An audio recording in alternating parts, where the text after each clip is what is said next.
தந்தை மகன் தூய ஆவியாரின் பெயராலே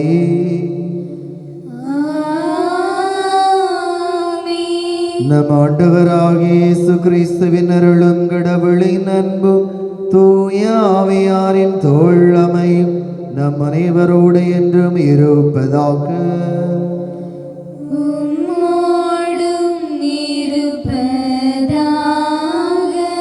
இயேசுவில் அன்புக்குரிய சகோதரர்களே சகோதரிகளே, நீ திருப்பலியானது சாகில் மரியின் பிள்ளையினுடைய 3வது பிறந்த நாள் நன்றி பலியாக ஒப்பு கொடுக்கப்படுகிறது.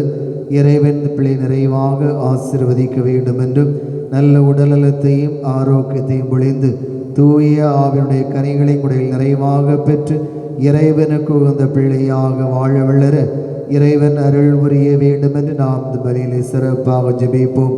மேலும் இந்த திருப்பலியானது சபரிமுத்து திரேசம்மாள் என்பவருடைய நினைவு பலியாகவும் ஜெசிந்தா மேரி என்பவருடைய ஆண்மைகளை பாற்றிக்காகவும் ஆகத்தம்மாள் என்பவருடைய 2ஆம் ஆண்டு நினைவு பலியாகவும் ஒப்பு கொடுக்கப்படுகிறது.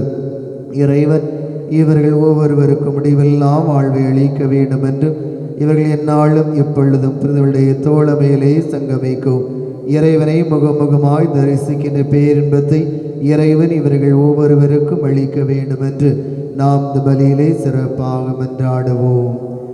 சகோதர சகோதரிகளை தூய மறை நிகழ்வுகளை கொண்டாட நாம் தகுதி வரும் பொருட்டு நம்முடைய பாவங்களை குற்றங்களை எண்ணி மனம் வருந்துவோம். எல்லாம் உள்ள இறைவனிடமும் சகோதர சகோதரிகளை உங்களிடமும் நான் பாவியை ஏற்றுக்கொள்கின்றேன். ஏனெனில் என் சிந்தனையாலும் சொல்லாலும் செயலாலும் கடமைகள் தவறியதாலும் பாவங்கள் பல செய்தேன். என் பாவமே என் பாவமே என் பெரு பாவமே. ஆகையால் எப்பொழுதும் கனியான புனித மரியாவையும் வானதூதர் புனிதர் அனைவரையும் சகோதர சகோதரிகளை உங்களையும் நம் இறைவனாகிய ஆண்டவரிடம் எனக்காக வேண்டிக் கொள்ள மன்றாடுகிறேன். எல்லாம் வல்ல இறைவன் அமைதி இறக்கம் வைத்து நம்முடைய பாவங்களை எல்லாம் மன்னித்து நம்ம நிறைவான வாழ்வுக்கு அழைத்து செல்வாராக. ஆமென்.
இறைவனே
மன்றாடுவோமாக.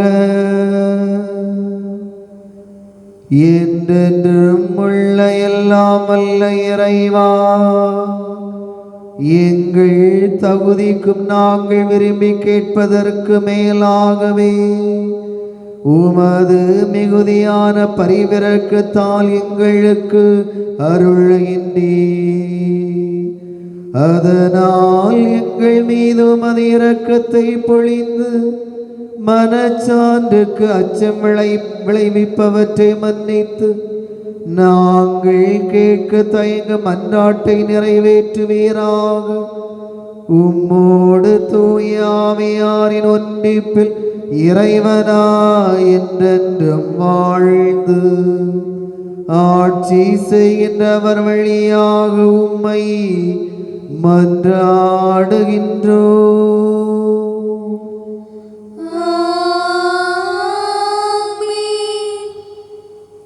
இருவரும் ஒரே உடலாய் இருப்பர்.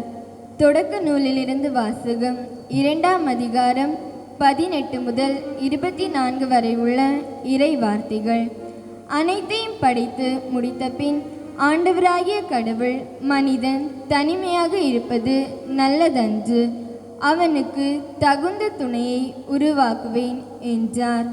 ஆண்டவராகிய கடவுள் மண்ணிலிருந்து எல்லா காட்டு விலங்குகளையும் வானத்து பறவைகளையும் உருவாக்கி அவற்றிற்கு மனிதன் என பெயரிடுவான் என்று பார்க்க அவற்றை அவனிடம் கொண்டு வந்தார். உயிருள்ள ஒவ்வொன்றுக்கும் அவன் என்ன பெயரிட்டானோ அதுவே அதன் பெயராயிற்று. கால்நடைகள், வானத்து பறவைகள், காட்டு விலங்குகள் ஆகிய எல்லாவற்றிற்கும் மனிதன் பெயரிட்டான். தனக்கு தகுந்த துணையையோ மனிதன் காணவில்லை. ஆகவே ஆண்டவராகிய கடவுள் மனிதனுக்கு ஆழ்ந்த உறக்கம் வரச் செய்து, அவன் உறங்கும் பொழுது அவன் விலா எலும்பு ஒன்றை எடுத்துக்கொண்டு எடுத்த இடத்தை சதையால் அடைத்தார். ஆண்டவராகிய கடவுள் தாம் மனிதனிடமிருந்து எடுத்த விலா எலும்பை ஒரு பெண்ணாக உருவாக்கி மனிதனிடம் அழைத்து வந்தார். அப்பொழுது மனிதன், இதோ இவளே என் எலும்பின் எலும்பும் சதையின் சதையும் ஆனவள், ஆணிடமிருந்து எடுக்கப்பட்டதால் இவள் பெண் என்று அழைக்கப்படுவாள் என்றான். இதனால் கணவன் தன் தாய் தந்தையை விட்டுவிட்டு தன் மனைவியுடன் ஒன்றித்திருப்பான், இருவரும் ஒரே உடலாய் இருப்பர். ஆண்டவர் வழங்கும் அருள்வாக்கு. இறைவனுக்கு நன்றி. பதிலுரை பாடல். திருப்பாடல்கள் 128. பல்லவி. உம் வாழ்நாள் எல்லாம் ஆண்டவர் உமக்கு ஆசி வழங்குவாராக.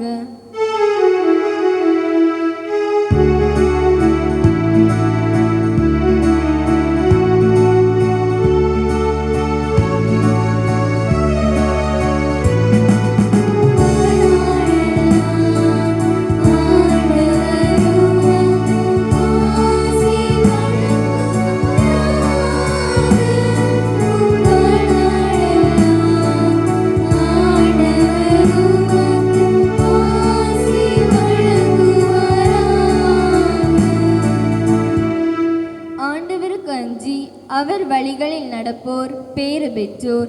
உமது உழைப்பின் பயனை நீர் உண்பீர், நீர் நற்பேரும் நலமும் பெறுவீர். பல்லவி.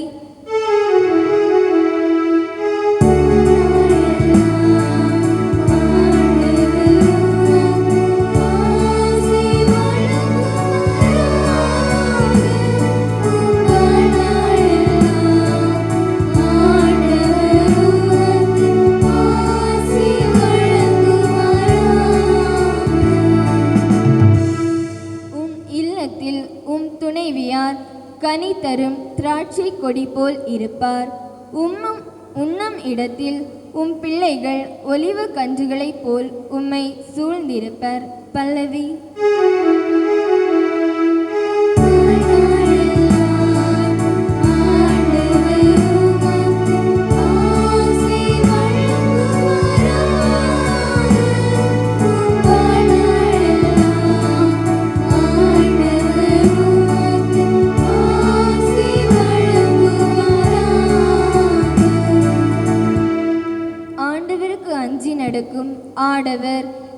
மிக்க ஆசி பெற்றவராய் இருப்பர். ஆண்டவர் சியோனிலிருந்து உமக்கு ஆசி வழங்குவாராக. உம் வாழ்நாளெல்லாம் நீர் எருசலேமின் நல்வாழ்வை காணும்படி செய்வாராக. பல்லவி.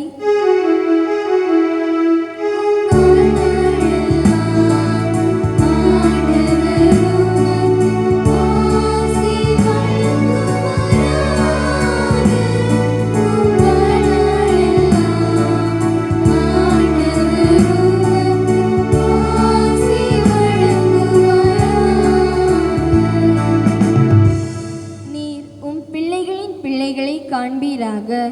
இஸ்ரேலுக்கு நலம் உண்டாவதாக. பல்லவி.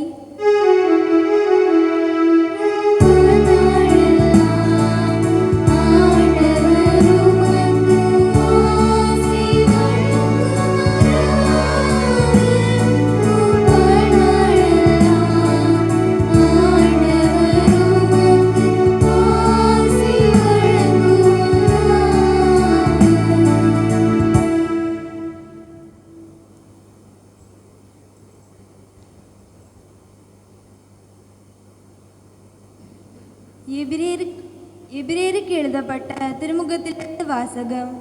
2ஆம் அதிகாரம் 9 முதல் 11 வரை உள்ள இறை வார்த்தைகள்.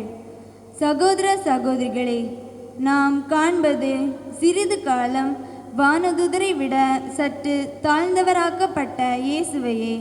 அவர் துன்புற்று இறந்ததால் மாட்சியும் மாண்பும் இவருக்கு முடியாக சூட்டப்பட்டதை காண்கிறோம். இவ்வாறு கடவுளின் அருளால் அனைவருடைய நலனுக்காகவும் இவர் சாவுக்கு உட்பட வேண்டியிருந்தது. கடவுள் எல்லாவற்றையும் தமக்கென்று தாமே உண்டாக்கினார். அவர் மக்கள் பலரை மாட்சியில் பங்கு கொள்ள அழைத்து செல்ல விரும்பிய போது அவர்களது மீட்பை தொடங்கி வழிநடத்துபவரை துன்பங்கள் மூலம் நிறைவு பெற்றவராக்கினார். இது ஏற்ற செயலே. தூய்மையாக்குகிறவர் தூய்மையாக்கப்படுவோர் அனைவருக்கும் உயிர் முதல் ஒன்றே. இதனால் இயேசு இவர்களை சகோதர சகோதரிகள் என்று அழைக்க வெட்கப்படவில்லை. இது ஆண்டவர் வழங்கும் அருள்வாக்கு. இறைவனுக்கு நன்றி.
ஆண்டவர்களோடு இருப்பாராக. உம்மோடும் இருப்பாராக. தூய மார்க்கு எழுதிய பரிசுத்த நற்செய்தியிலிருந்து வாசகம். ஆண்டவரே, மாட்சி உமக்கே.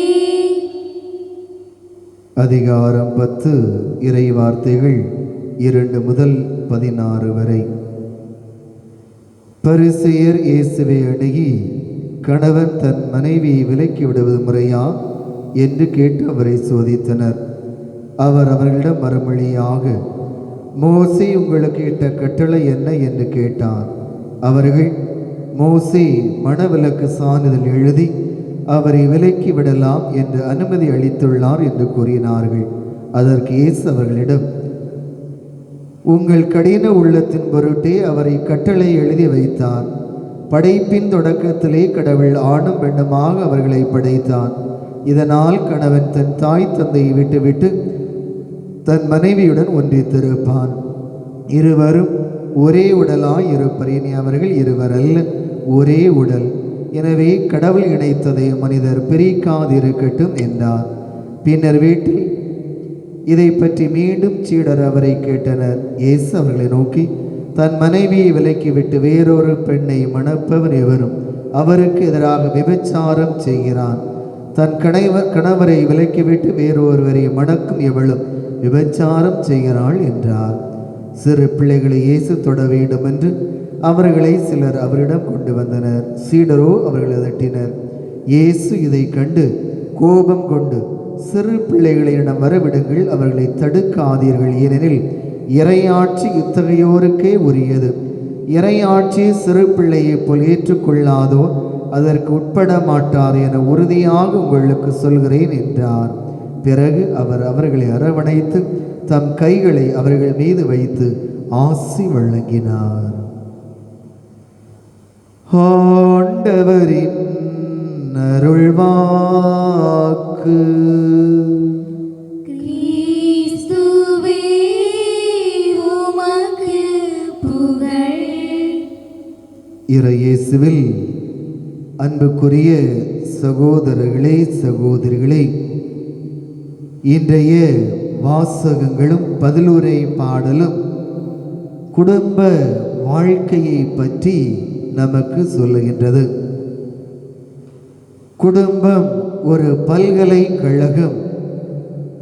குடும்பம் இந்த சமூகத்தினுடைய ஆணிவேர் என்று நாம் சொல்லுகின்றோம். எல்லாமே இந்த குடும்பத்திலிருந்து தான் உருவாக்கப்படுகிறது. ஒரு குடும்பம் எவ்வளவு அழகாக இருக்கிறதோ, ஒரு ஆளுமை மிக்கதாக இருக்கிறதோ, அதன் அடிப்படையிலேயே அந்த ஒரு சமூகமும் அது ஒரு மாற்றத்தை நோக்கி செல்கிறது.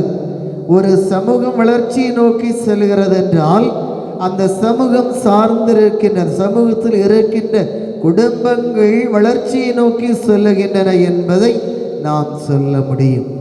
அன்புக்குரியவர்களே, எனவே தான் இந்த குடும்பத்தை பற்றி இறைவன் சொல்லுகின்ற பொழுது கடவுள் சொல்லுகின்ற பதிலுரை பாடலிலே, உம் வாழ்நாளெல்லாம் ஆண்டவர் உமக்கு ஆசி வழங்குவாராக என்று சொல்லுகின்றார். இது ஒவ்வொரு குடும்பத்தை பற்றி அங்கே சொல்லப்படுகிறது. அன்புக்குரியவர்களே, நாம் விவிலியத்திலே பார்க்கின்ற பொழுது இந்த விவிலியத்திலே ஏராளமான குடும்பங்கள் இருக்கின்றன. தொடக்கத்திலே இன்றைய முதல் வாசகத்திலே நாம் வாசிக்க கேட்டோம், ஆதாம் ஏவாள். அவளுடைய குடும்பம் எப்படி இருந்தது? கடவுள் அங்கே ஒருவர் தனியாக இருப்பது நல்லது அன்று, அது மகிழ்ச்சிக்குரியதாக இருக்க முடியாது என்று சொல்லி அவருக்கு ஏற்படைய இன்னொரு துணையாளரை ஆண்டவர் அங்கே உருவாக்குகின்றார். இவ்வாறு தான் இந்த விவிலியம் ஆரம்பிக்கிறது. எனவே ஒரு குடும்பம் என்பது அது ஆண் பெண் என இருவரை உள்ளடக்கியது தான் குடும்பமாக இருக்கிறது. விவிலியத்தினுடைய கடைசியிலே திருவெளிப்பாட்டிலே அங்கே விண்ணக குடும்பத்தை பற்றி சொல்லுகிறது. இவ்வாறு இந்த விவிலியம் தொடக்கம் முதல் கடைசி வரை அங்கே ஏராளமான குடும்பங்களை நாம் பார்க்கிறோம். அதே போல புதிய ஏற்பாட்டிலே நாம் இந்த தொடக்கத்திலே அன்னை மரியாள், சூசையப்பர், இயேசு கிறிஸ்துவினுடைய குடும்பத்தை நாம் பார்க்கின்றோம். ஒவ்வொரு குடும்பங்களும் ஒவ்வொரு பாடங்களை நமக்கு கற்றுத்தந்து கொண்டு இருக்கின்றன. எனவே இந்த திருவிவிலியமானது ஏராளமான குடும்பங்களை பற்றி நமக்கு சொல்லுகிறது. சில குடும்பங்கள் எப்படி நாம் வாழ வேண்டும் என்பதை கற்றுத்தருகிறது. இன்னும் ஒரு சில குடும்பங்கள் எப்படியெல்லாம் நாம் வாழக்கூடாது என்பதை பற்றி நமக்கு அங்கே சொல்லித் தருகிறது. இன்று நாம் வாழ்கின்ற இந்த சமூகத்திலே நம் வரலாற்றிலே நாம் பார்த்தோம் என்றால், இந்த வரலாற்றிலே சாதனை படைத்தவர்கள், இந்த வரலாற்றிலே வாழ்ந்து சென்றவர்கள், அவருடைய வாழ்க்கையில் கூட நாம் பார்த்தோம் என்றால் எல்லாருடைய வாழ்க்கையும் நல்ல முறையிலே வாழ்ந்து சென்றது அல்ல. அதாவது தத்துவயியலுக்கு நாம் யாரை சொல்லுகிறோம்? சாக்ரடீஸை பற்றி சொல்லுகிறோம். இந்த உலகிற்கு தத்துவத்தை கொடுத்த ஒரு மாமனிதர். இந்த உலகத்திலே ஏராளமான தத்துவங்களுக்கு சொந்தக்காரன் இந்த சாக்ரட்டிஸ். இந்த சாக்ரட்டிஸுடைய வாழ்க்கையில் கூட மகிழ்ச்சி இல்லை, அவருடைய குடும்பத்திலே மகிழ்ச்சி இல்லை. அவருடைய மனைவி அவரை பற்றி வசை பாடும் போதெல்லாம் அவர் சொல்லுவார், அங்கே வானத்திலே இடி முழக்கம் கேட்கிறது என்று சொல்லுவார். கோபத்தினால் தன்னுடைய மனைவி அவர் மீது தண்ணீரை கோரி ஊற்றுகின்ற பொழுது சொல்லுவார், முதலிலே அங்கே வானத்தில் இடி இடித்தது, இப்பொழுது மழை பொழிகிறது என்று சொல்லி அதை ஏற்றுக்கொண்டாராம்.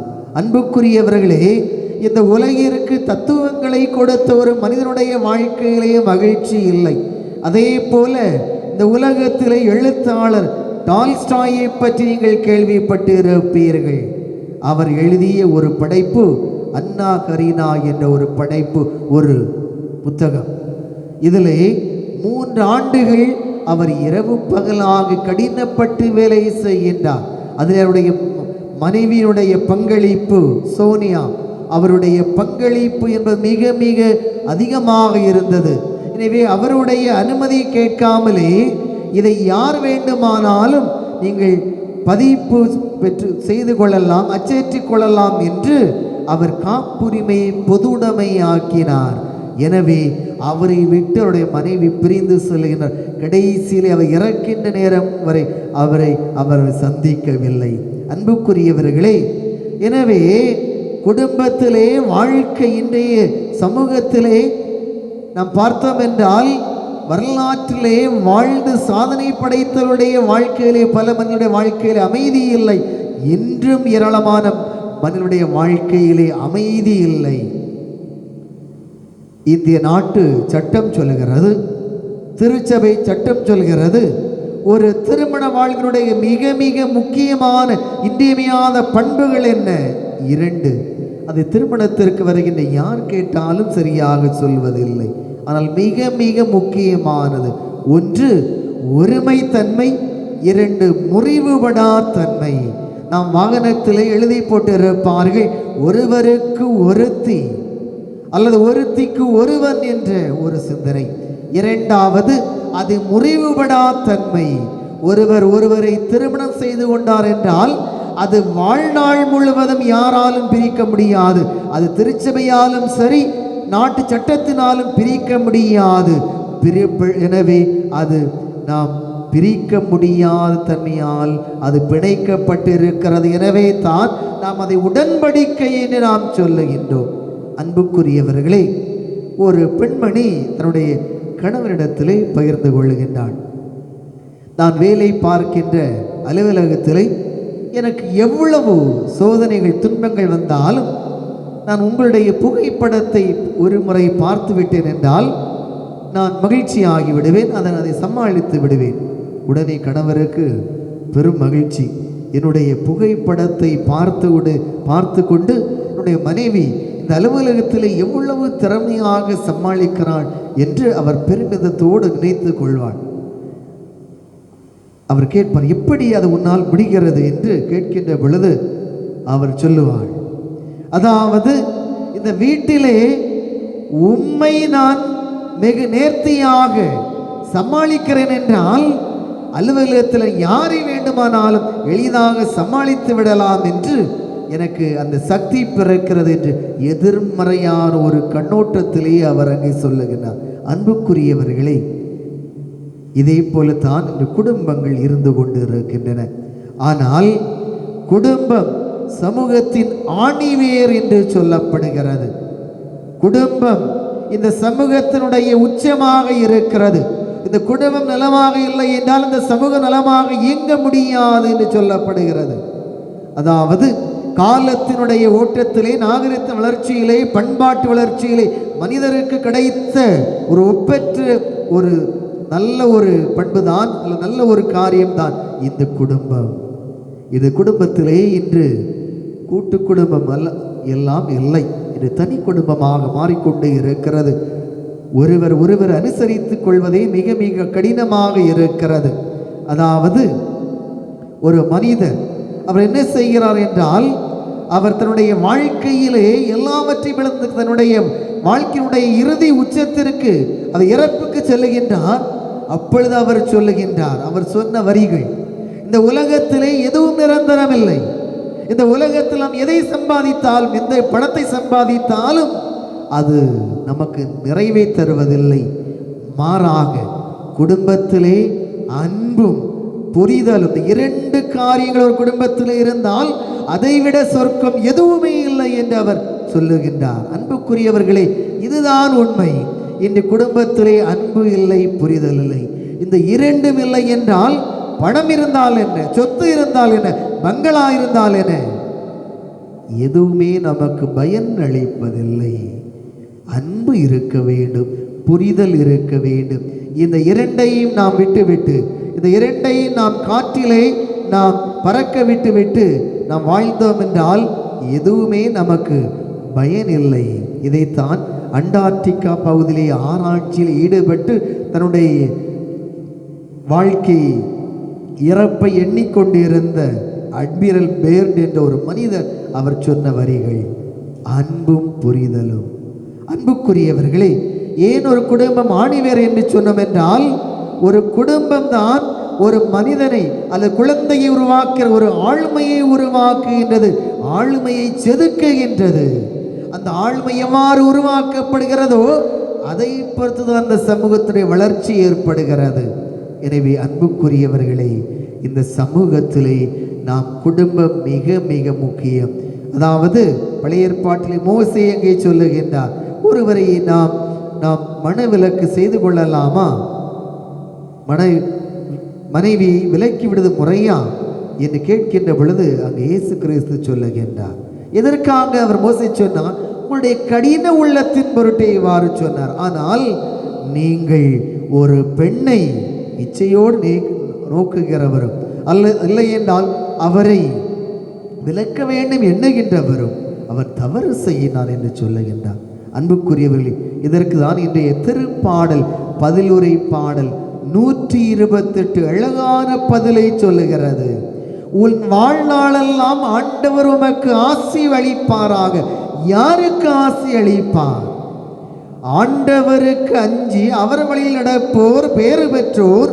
நீ உழைப்பின் பயனை காண்பீர், நீ நற்பெயரும் நலனும் பெறுவீர். எனவே எந்த ஒரு குடும்பம் ஆண்டவருக்கு அஞ்சி வாழ்கிறதோ அவர் உழைப்பினுடைய பலனை காண்பீர், நற்பெயரும் பெறுவீர் என்று சொல்லப்படுகிறது. எனவே ஒரு ஆண்மகனுக்கு, நல்ல ஒரு ஆண்மகனுக்கு கடவுள் கொடுக்கின்ற கொடை 2. ஒன்று, உன்னுடைய இல்லத்தில் உன் துணைவியார் கனித்தரும் திராட்சை கொடி போல் இருப்பார். உன்னிடத்தில் உன்னுடைய பிள்ளைகள் ஒலிவ கன்றுகளை போல் இருப்பார். எனவே நல்ல ஒரு ஆண்மகன், கடவுளுடைய பார்வையில் நல்ல ஒரு ஆண்மகன் இருக்கிறார். கடவுளுக்கு அஞ்சுகின்ற ஒரு ஆண்மகனுக்கு கிடைக்கின்ற 2 கொடை, ஒன்று அவருடைய மனைவி, இன்னொன்று அவருடைய பிள்ளைகள். அவர்களுக்கு கடவுள் சீயோனிலிருந்து ஆசி வழங்குவார். அவர் பிள்ளையுடைய பிள்ளைகளை காண்பீர் என்று சொல்லுகின்றார். எனவே அன்புக்குரியவர்களை, 2 காரியங்கள். குடும்பம் ஒரு சமூகத்தினுடைய ஆணிவேர். அந்த குடும்பம் நன்றாக இருக்க வேண்டும் என்றால் அந்த குடும்பத்திலே அன்பு இருக்க வேண்டும். 2வது புரிதல் இருக்க வேண்டும்.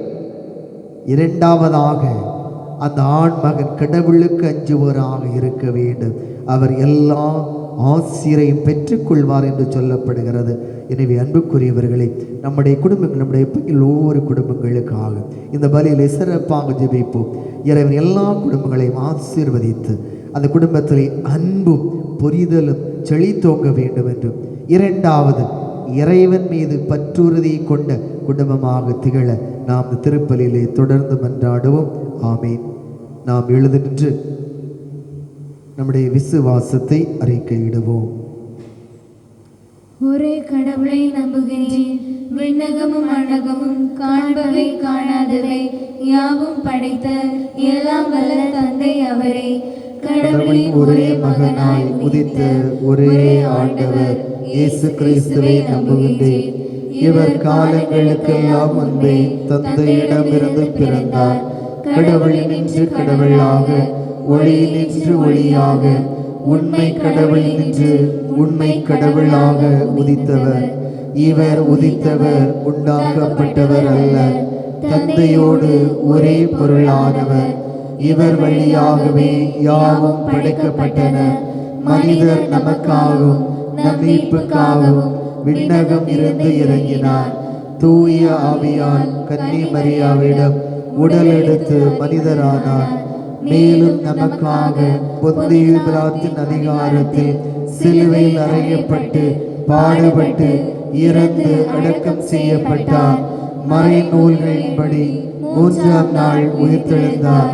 விண்ணகத்துக்கு எழுந்தருளி எல்லாம் வல்ல தந்தையின் வலப்பக்கம் வீற்றிருக்கின்றார்.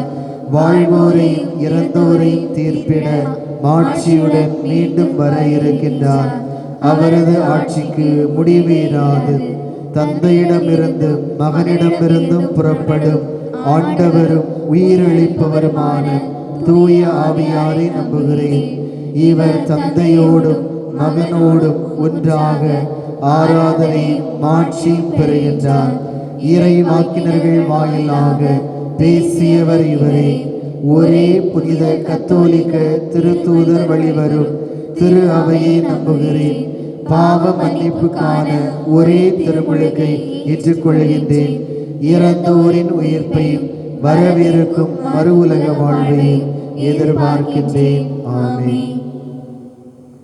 நம்முடைய தேவைகளை விண்ணப்பங்களாக நாம் இறைவன் பாதம் எடுத்துரைத்து மன்றாடுவோம்.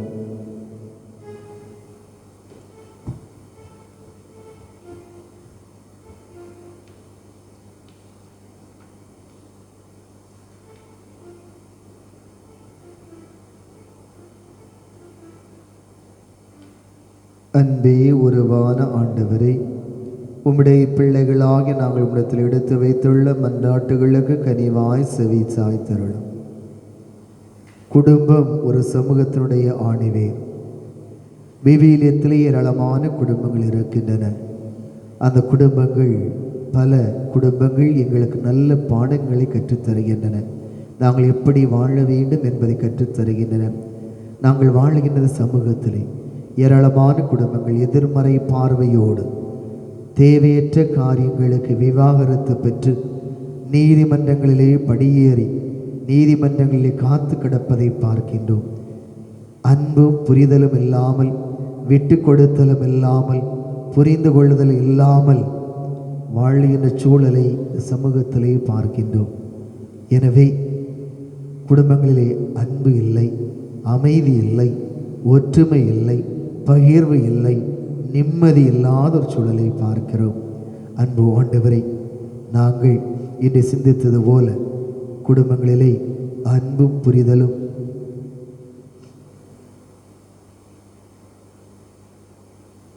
செழித்தோங்க வேண்டிய அருளை தாரும். குடும்பங்களிலே அன்பை மிகுதியாக்கும். அன்புதான் எல்லாவற்றையும் கட்டி எழுப்புகிறது. எந்த குடும்பத்திலே அன்பு இல்லையோ, புரிதல் இல்லையோ, அந்த குடும்பம் பிரச்சனைக்கு நிம்மதியற்ற ஒரு குடும்பமாக மாறுகிறது. பல வேளைகளிலே திருமண வாழ்வு பிரிவதற்கும் திருமண வாழ்வு மகிழ்ச்சி இல்லாத காரணங்கள் புரிதல். இரண்டு பேரும் வெவ்வேறு குடும்பங்களிலே வெவ்வேறு குடும்ப பின்னணிகளில் பிறந்து வந்திருக்கிறோம். ஒரே குடும்பத்திலே பிறந்த சகோதர சகோதரிகளுக்குள்ளாகவே ஒற்றுமை இல்லை, புரிதல் இல்லை. அப்படி என்றால் வெவ்வேறு குடும்பங்களிலே இருந்து பிறந்து வந்த அந்த இரண்டு பேருக்கும் எப்படி ஒரே சிந்தனை இருக்க முடியும்? எனவே புரிய வேண்டும், விட்டு கொடுக்க வேண்டும். அவருடைய குடும்ப பின்னணி என்ன, அதை புரிந்து ஏற்றுக்கொள்ள வேண்டும். ஒருவர் மற்றவருக்காக தன்னை தியாகம் செய்ய வேண்டும்.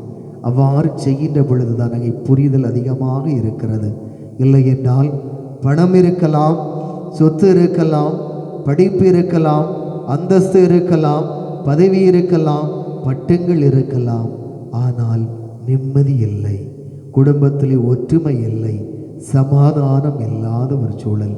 எனவே அதை புரிந்து நாங்கள் வாழ வேண்டிய அருளை தாரும். இன்னும் குடும்பங்களிலே நாங்கள் இறைவனை தேடவில்லை. பல குடும்பங்களில் நாங்கள் இறைவனை தேடவில்லை, இறைவனை மறந்து விட்டு வாழ்கின்றோம். இதை திருப்பாடல் 128 எங்களுக்கு சொல்வது, கடவுளுக்கு அஞ்சி வாழ்வோருக்கு கடவுள் கொடுக்கின்ற கொடை நல்ல கணவர், நல்ல மனைவி, நல்ல பிள்ளைகள். அவர் சீயோனிலிருந்த பிள்ளைகளை குடும்பத்தை ஆசீர்வதிப்பார் என்று சொல்லப்படுகிறது. அன்பு ஆண்டவரே, எனவே எங்களுடைய பங்கில் உள்ள குடும்பங்கள், கணவன், மனைவி, பிள்ளைகள், பெற்றோர்கள் ஒவ்வொருவரும் இறைவனுக்கு அஞ்சுகின்றவர்களாக வாழவும், அதன் வழியாக கடவுளை ஆசீர் நிறைவாக பெற்றுக்கொள்ள வேண்டிய அருளை தாரும். நம்முடைய குடும்பங்களை ஆசீர்வதி, குடும்பங்களிலே அமைதியை தாரும். போதையினால், மதுவினால் பாதிக்கப்பட்டு தங்களுடைய குடும்பத்தை, தங்களுடைய குடும்பத்தையும் சீரழித்து குடும்பங்கள் நிம்மதி இல்லாமல் வாழ்ந்து கொண்டிருக்கிற குடும்பங்களை நிறைவாக நீர் ஆசீர்வதி. உம்முடைய அருள்கரம் அந்த குடும்பங்களை நிரப்புவதாக.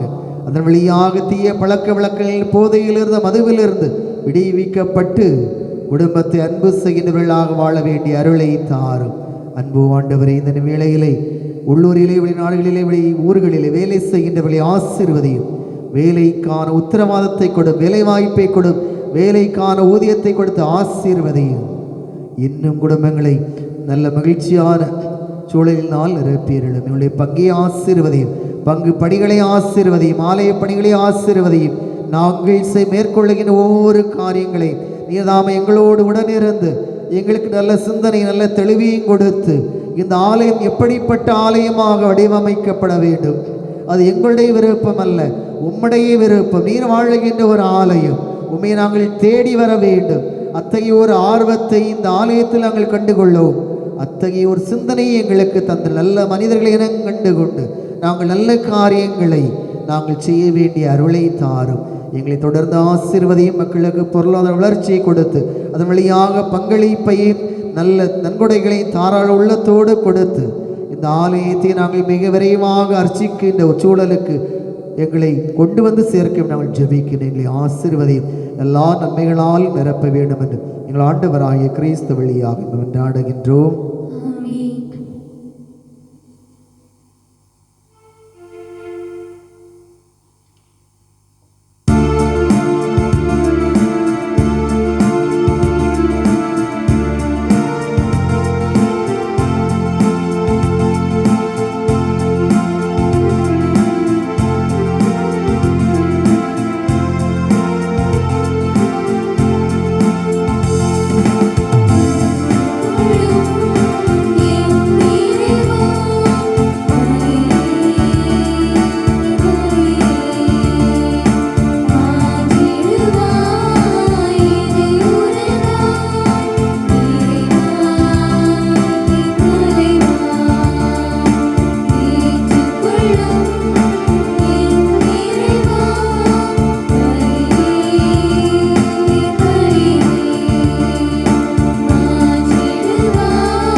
சகோதர சகோதரிகளை நுடலுமான பலி எல்லாம் அல்ல தந்தையாக இறைவனுக்கு ஏற்றதாகும்படி மன்றாடுங்கள்.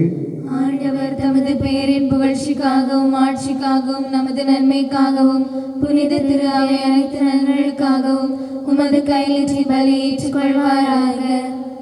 ஆண்டவரே, உம் கட்டளைகளாலும் தூய மறை நிகழ்வுகளாலும் நிறுவப்பட்ட பலிகளை நீர் ஏற்றுக்கொள்ள உம்மை வேண்டுகின்றோம். உமக்கு ஏற்ற ஊழியம் புரிந்து நாங்கள் கொண்டாடும் இப்பணியால் தூய்மையாக்கப்பட்டு உமது மீட்பின் நிறைவை பெற தகுதி பெறுவோமாக. எங்கள் ஆண்டவராகிய இயேசு கிறிஸ்து வழியாக உம்மை மன்றாடுகின்றோம்.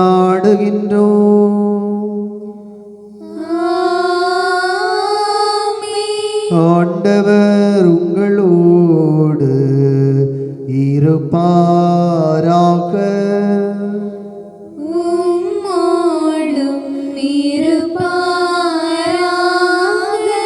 இதயங்களை மேலே எழுப்புங்கள்.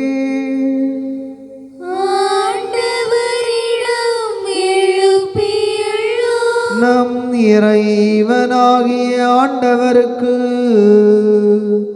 நன்றி கூறுவோம்.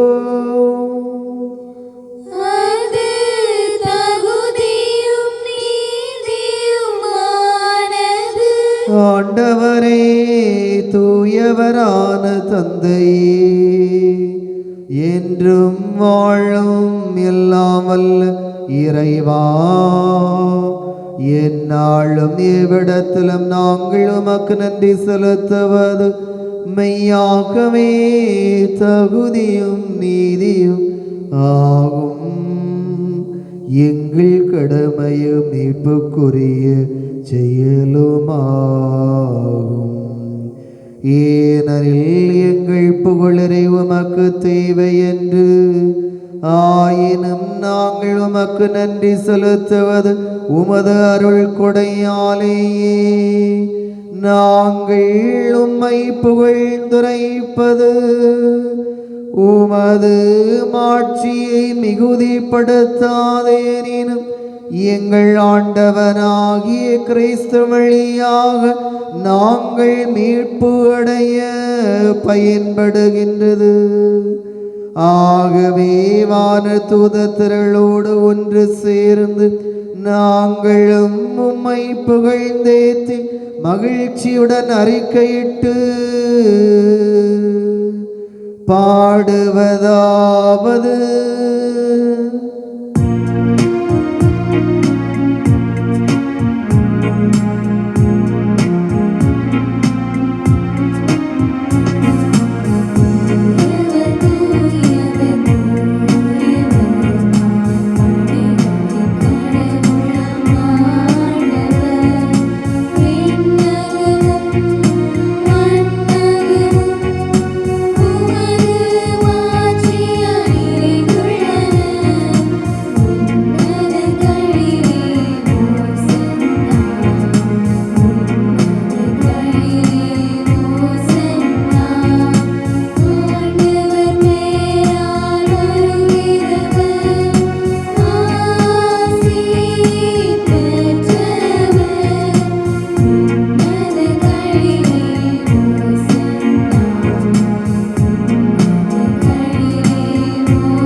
ஆண்டவரே, நீர் மெய்யாகவே தூயவர், தூய்மை அனைத்துக்கும் ஊற்று. ஆகவே உம்முடைய தூய ஆவியை பொழிந்தி காணிக்கைகளை தூய்மைப்படுத்த வேண்டுகின்றோம். இவ்வாறு எங்கள் ஆண்டவர் இயேசு கிறிஸ்துவின் உடலும் இரத்தமுமாக எங்களுக்கு இவை மாறுவனவாக. அவர் பாடுபட உளம் கனிந்து தம்மை கையளித்த போது அப்பத்தை எடுத்து நன்றி செலுத்தி அதை பிட்டு தம் சீடருக்கு அளித்து அவர் கூறியதாவது: அனைவரும் இதிலிருந்து பெற்று உண்ணுங்கள், ஏனெனில் இது உங்களுக்காக கையளிக்கப்படும் என் உடல்.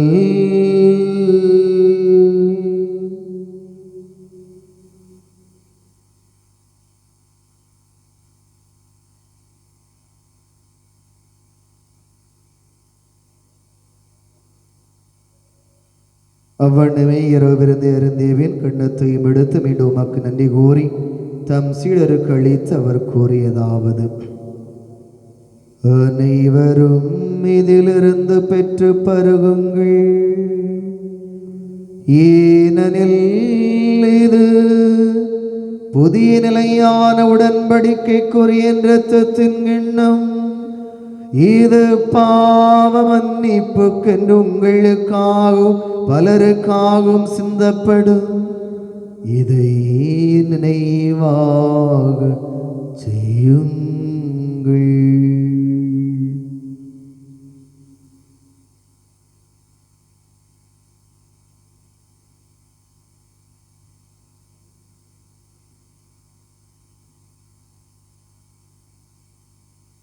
நம்பிக்கையின் மறை பொருள்: ஆண்டவரே, நீர் வருமளவும் உமது இறப்பினை அறிக்கையிடுகின்றோம், உமது உயிர்ப்பினையும் எடுத்துரைக்கின்றோம். ஆகவே ஆண்டவரே, நாங்கள் கிறிஸ்துவின் இறப்பினை உயிர்ப்பினை நினைவு கூர்ந்து வாழ்வு தரும் அப்பத்தை மீட்பளிக்கும் கண்ணத்தை உமக்கு ஒப்புக் கொடுக்கின்றோம்.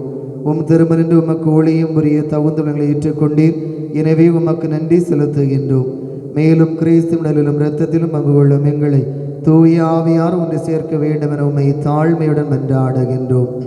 ஆண்டவரை உலகெங்கும் பரவி இருக்கும் அது திரு அவை நினைவுறுத்தலும் எங்கள் திரு தந்தை பிரான்சிஸ், எங்கள் மறை மாவட்ட பரிபாலர் பேராயர் ஆண்டனி, எல்லா திருநிலையினராகிய அனைவரோடு உமது திரு அவை அன்பில் நிறைவு பெறச் செய்திருளும். மேலும் உயிர்த்தெழும் எதிர்நோக்குடன் தொழில் கொள்ளும் எங்கள் சகோதர சகோதரிகளையும் இறந்தோர் அனைவரையும் இரக்கத்துடன் நினைவு கூர்ந்து உமது திருமுக ஒளி வெளியேற்றருளும். எங்கள் அனைவர் மீதும் இரக்கமாயிரும். கடவுளின் அன்னை தாயான புனித மரியா, அவருடைய கணவரான புனித யோசை, புனித திருத்தூதர்கள், இவரில் உமக்கு உகந்தவராய் இருந்தவராகிய புனிதர் அனைவருடனும் நாங்கள் நிலை வாழ்வில் பங்கு கொள்ளும் தகுதி பெற்று திருமகன் இயேசு கிறிஸ்து வழியாக உம்மை புகழ்ந்தேத்து வரம் அருள உம்மை மன்றாடுகின்றோம்.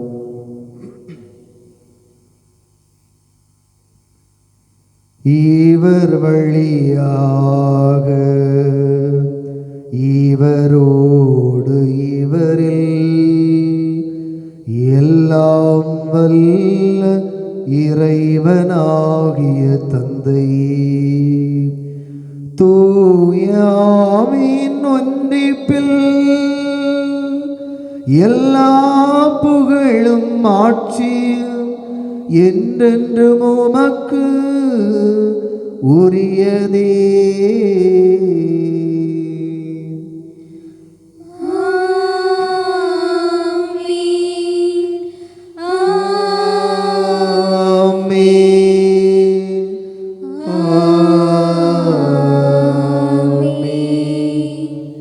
மீட்பரின் கட்டளையால் கற்பிக்கப்பட்டு இறை படிப்பினையால் பயிற்சி பெற்ற நாம் துணிந்து பாடுவோம். விண்ணுலகில் இருக்கின்ற எங்கள் தந்தை, உமது பெயர் தூயதென போற்றப் பெறுக. உமது ஆட்சி வருக. உமது திருவுளம் விண்ணுலகில் நிறைவேறுவது போல மண்ணுலகிலும் நிறைவேறுக. எங்கள் அன்றாட உணவை இன்று எங்களுக்கு தாரும். எங்களுக்கு எதிராக குற்றம் செய்வோரை நாங்கள் மன்னிப்பது போல எங்கள் குற்றங்களை மன்னியும். எங்களை சோதனைக்கு உட்படுத்தாதேயும், தீயோனிடமிருந்து எங்களை விடுவித்தருளும். ஆண்டவரே, தீமை அனைத்திலும் இருந்து எங்களை விடுவித்து எங்கள் வாழ்நாளில் அமைதியை கனியுடன் அருளும்மை மன்றாடுகின்றோம். உமது இரக்கத்தின் உதவியால் நாங்கள் பாவத்தில் இருந்து எப்போதும் விடுதலை பெற்று யாதொரு கலக்கமும் இன்றி நலமாயிருப்போமாக. நாங்கள் எதிர்நோக்கி இருக்கும் பேரின்பத்துக்காகவும் எமீட்பராகிய இயேசு கிறிஸ்துவின் வருகைக்காகவும் காத்திருக்கின்றோம்.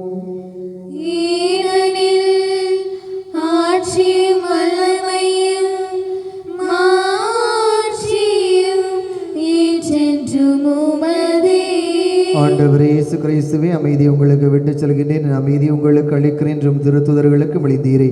எங்கள் பாவங்களை பாராமல் உமது திருவை நம்பிக்கையை கண்ணோக்கி உமது திருவிழத்திற்கு ஏற்பதற்கு அமைதி ஒற்றுமை அளித்தருவீராக. என்றென்றும் வாழ்ந்து ஆட்சி செய்கின்றவர் நீரே. ஆண்டவருடைய அமைதி உங்களோடு என்றும் இருப்பதாக.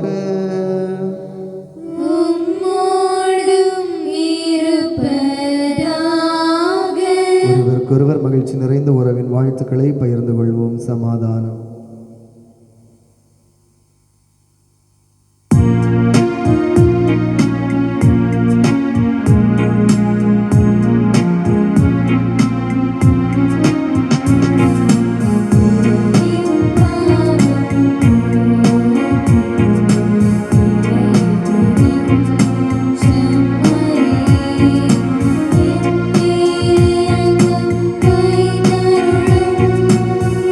Yeah.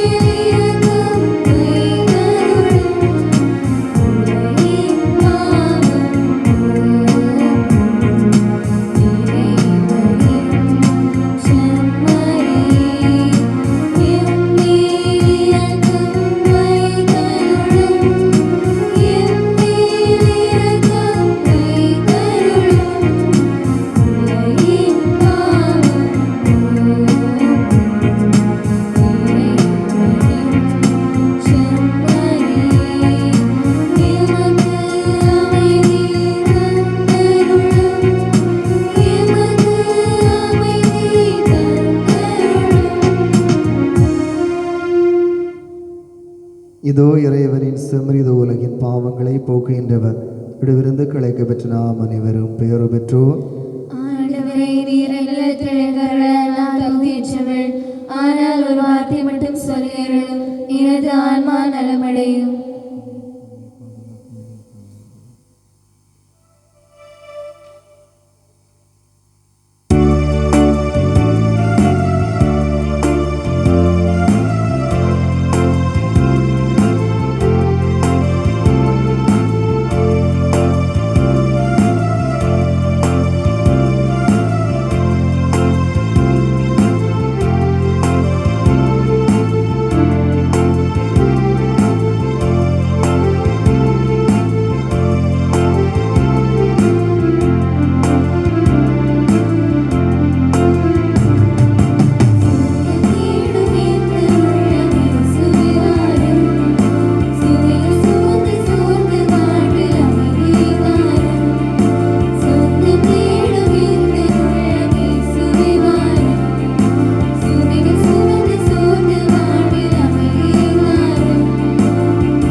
அறிவிப்புகள். இந்த வாரம் வழிபாட்டை சிறப்பித்த அல்போன்சம்மாள் அன்பியரை மக்களுக்கு நன்றிகளும் பாராட்டுகளும். வருகின்ற வாரம் வழிபாட்டை சிறப்பிப்பவர்கள் அருளப்பன் அன்பியரை மக்கள். இந்த மாதம் 11ஆம் தேதி, அதாவது நாளை இல்லை, அடுத்த திங்கள் மாலை திருப்பலி முடிந்த பின்பு திருமுழுக்கு கொடுக்கப்படும். இனிமேல் திருமுழுக்கு கொடுக்க வேண்டிய பிள்ளைகள் இருந்தால் அதற்கான பங்கீடுபாடை சார்ந்தை கொண்டு இடத்தில் வருமாறு கேட்டுக்கொள்ளப்படுகிறீர்கள். இந்த வாரம் பிறந்த நாளை கொண்டாடுகின்றவர்கள் 3/10/2021 Babisha Anslin Bijo, 4/10/2021 Mersa Jodith, 5/10/2021 Serbin A J, 8/10/2021 Akshaya Sojith Sini Baby, 9/10/2021 Ajol Alan Aniya Felix. இந்த பிறந்த நாளை கொண்டாடுகின்ற பிள்ளைகளை வாழ்த்துவோம். இவர்கள் நல்ல பிள்ளைகளாக வளரவும், வாழ்க்கையிலே சாதனைகளை படைக்கவும், நல் மதிப்பில் எடுத்துக்காட்டாய் வாழ பங்கின் சார்பாக வாழ்த்துவோம். இந்த வாரம் திருமண நாளை கொண்டாடுகின்றவர்கள் 4/10/2021 மரியருள் சாந்தி. திருமண நாளை கொண்டாடுகின்ற தம்பதிகளுக்காக ஜெபிப்போம். இவர்கள் இல்லற வாழ்விலே அன்பிலும் பண்பிலும் தியாகத்திலும் அறத்தில் சிறந்து விளங்கி இறைவன் எல்லா அருள் கொடைகளை பெற்று வாழ வேண்டும் என்று நாம் வாழ்த்துவோம். கழிந்த வாரம் அன்பியம் வழியாக கலெக்ஷன் வேளாங்கண்ணி அன்பியம் 4500, அருளப்பர் அன்பியம் 4000, அல்போன்ஸ் அன்பியம் 3000, லூர்தன் அன்பியம் 500, இஞ்ஞாசின் 2500,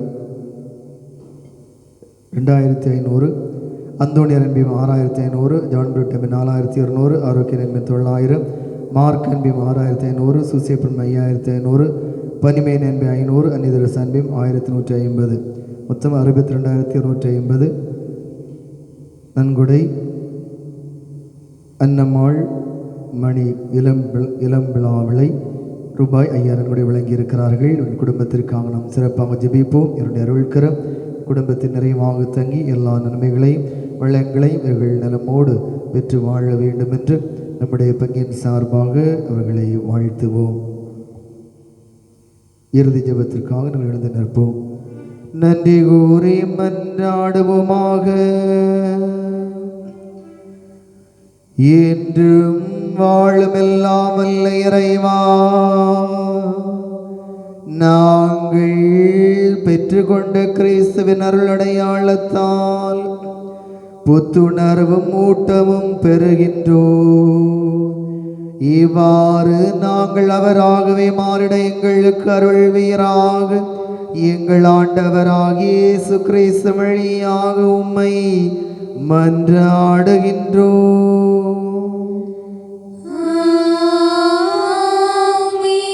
ஆண்டவர் உங்களோடு இருப்பாராக.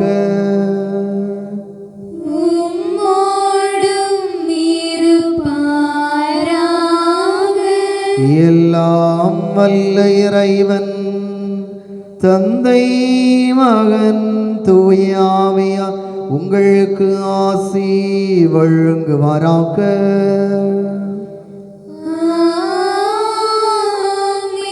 சென்று வாழுங்கள், இறைவன் உடனிருக்கின்றார்.